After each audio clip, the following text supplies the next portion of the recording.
Hello classmates, my name is Bennett and I thought I would talk to you about sort of like why I decided to come to a school like AI for media arts and animation. As a child, I always liked doing some sort of performance for people, or at least I like the concept of that. I liked movies as well, and like I said before, I liked creating these things. Well, I like creating things in general. I mean, I don't personally remember this, but I do remember of a home video clip of my dad with the camera, outside.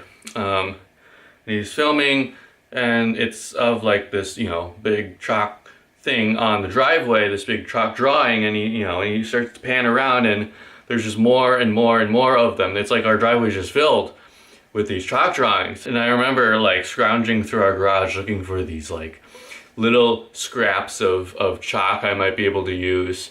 I don't think that was so much of a problem for my parents, because the rain would come and wash that away, and then, I'd have to start over again. Paper, on the other hand, well, throwing away is a bit of an exaggeration. They were recycling them. So I mentioned before that I liked putting on performances. I was able to wrap my head around how they worked. I mean, like watching The Lion King as a child, I remember that I could kind of understand the process of it. I'm talking about the movie now, not the play. 3D was just like out of my understanding. I was also one of those kids that was like really into sciencey stuff. The space and the biology and chemistry. I think I started to like films a little bit more because they were able to go to those places that were kind of outside of everyday life.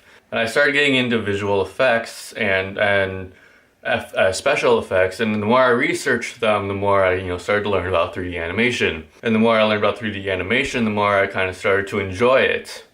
Until finally I started to get to try it out myself. When I did, it was kind of like all these aspects of performance and movies. 3D animation is as scientific as you want to make it. I like to combine sciencey stuff with my 3D animation work and meld those two together. So that's kind of where I am right now, and that's why I chose to come to AI. So that's a little bit about me and kind of my story, where I come from. Thanks for watching.